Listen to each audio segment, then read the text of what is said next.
Саламатсыздар ма? Бүгін біз HTML және CSS пен өзіміздің сабағымызды бастаймыз. Бүгін алғашқы сабақ, және біз страница жасау үшін және олармен жұмыс істеу үшін бізге текстовый редактор керек. Мен жай ғана бірінші Chrome'a кірем, және Google арқылы біз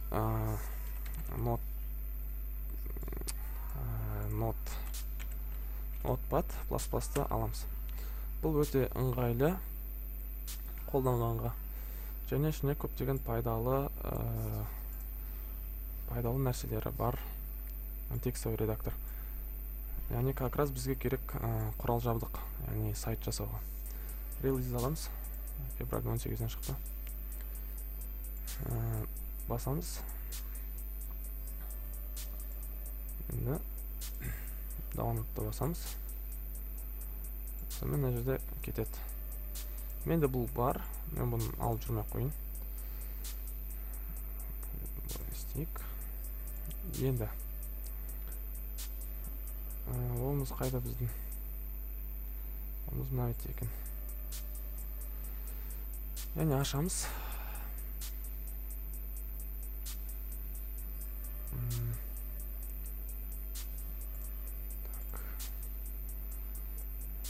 Кетейін.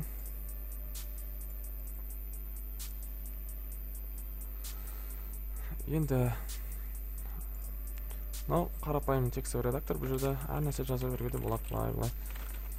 Бірақ бұның пайдасы бізде, біріншіден бізге қатар нөмірін беріп тұрады, және астында оның ұзындығын және линияларын беріп тұрады. Енді бізге білу керек нәрсе. Мына жерде менде енді английский, бірақ settings, style configuration кіреміз, және бірінші өзімізге ыңғайлы стиль дайындап аламыз. Яғни қандай стиль, яғни жұмыс ортасын өзімізге ыңғайлы қылып аламыз. Мына жерде көп түрлері, яғни мынандай түрлері бар, мынандай түрлері бар. Бірақ маған өзіме ұнайтын rebranding, save and close. Енді бізге HTML, CSS сабақтарын бастау үшін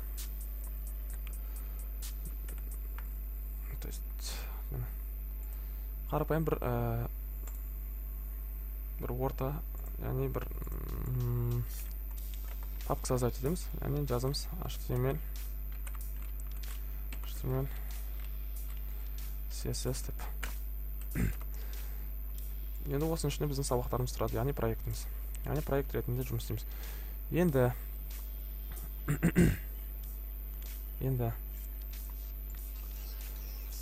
Notepad'ты ашамыз. Notepad'ты ашамызда жаба саламыз. Біз стилімізді дайындап алдық. Қазір мен мынаны жаба салайын, менің өзім проекттерім айда шүйде.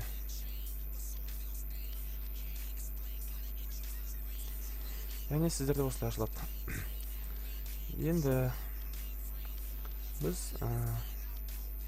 алғашқы сабағымызда біз HTML-мен танысайық. Бір-екі сабақтан кейін CSS-ті бастаймыз. Ең алғаш бізге текстовый документ керек. Текстовый документ біз индекстейміз. Не үшін индекстейміз? Себебі индекс бұл хосттың табатын, яғни аты ең бірінші табатын, яғни ең маңызды біздің главный бетіміз болады, яғни бірінші бет. Және осы жайлы теорияларды оқыңыздар, интернеттен алып. Біз теорияларға тоқтап жүрмей қойық. Мейлі, қазір жаба салайық. Енді біз мынаны жасап болғаннан кейін біз енді мышканың оң жағын басамыз. Және edit with notepad++. То есть notepad++ басамыз. Бұны бізде мынау ашылады. Енді HTML жайлы кішкене түсіндірейін. HTML өзі қарап тұрсаңыздар сілтемелер бір нәрсе деп негізі сондай. Бірақ теорияға тоқталмайық, қысқаша түсіндіре салайын.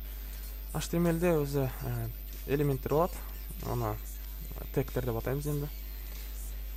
Тегтер өзі екіге бөлінеді, яғни парный тегтер, яғни пары бар тегтер, және парсыз тегтер. Яғни парсыз тегтер, пары жоқ, жалғыз тегтер. Бірақ көбіне пары бар тегтермен, яғни пары бар тегтерді қолданамыз. Және біз бүгін негізгі дегенмен танысайық. Яғни ол үшін біз HTML деп жазамыз. Және HTML деп жазамыз. Бірақ бұл қазір қарап тұрсақ, артын жабу керекпіз.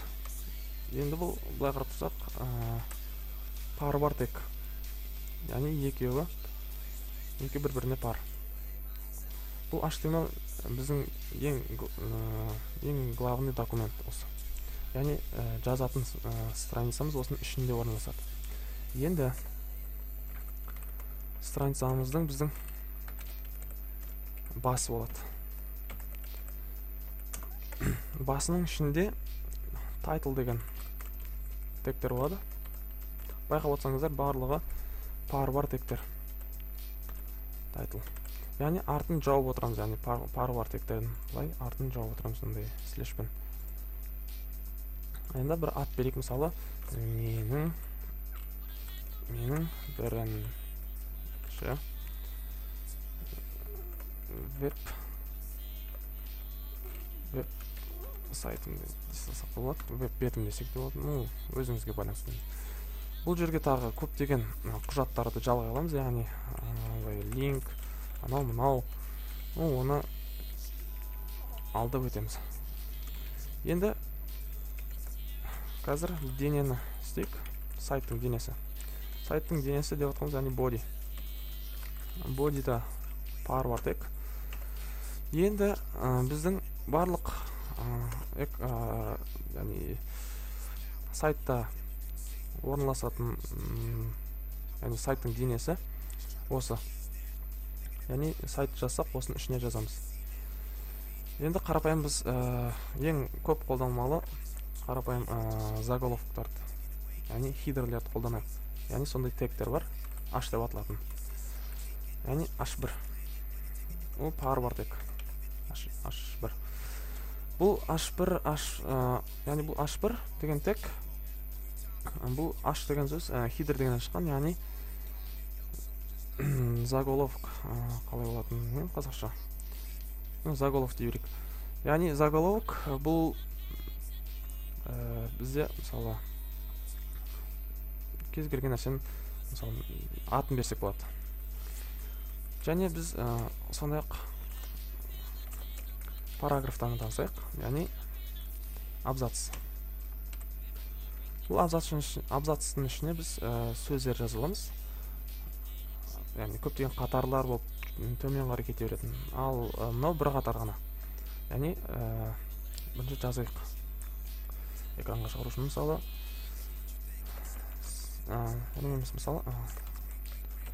қош келдіңіздік. Ал мына жерге мысалы тексттен не жазсақ болады. Мақұл жазбай қояйық, бір интернеттен аласылайық. Мына жерге Lorem Ipsumға кіре салайық. Lorem Ipsumның несі бұл сайт. Бізге сол нелерге тексттер алғанға жақсы. Яғни Lorem Ipsumның біреуін алсақ керек болады деп.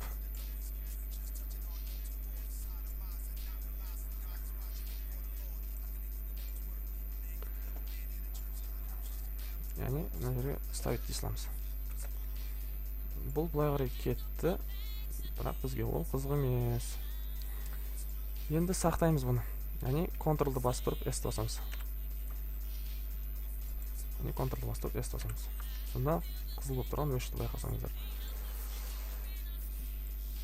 Бұны запускқа жіберер алдында run дейміз, және сіз қай браузерді қолданасыз, соған байланысты. Мен мысалы Chrome'мен қолданамын, яғни Chrome'да жіберем. Қош келдіңіз. Қазір үлкен қылып көрсем. Қош келдіңіз. Мынау H1 деген тегіміз. Мынау параграфтарымыз біздің. Learn using simple мынау сондай.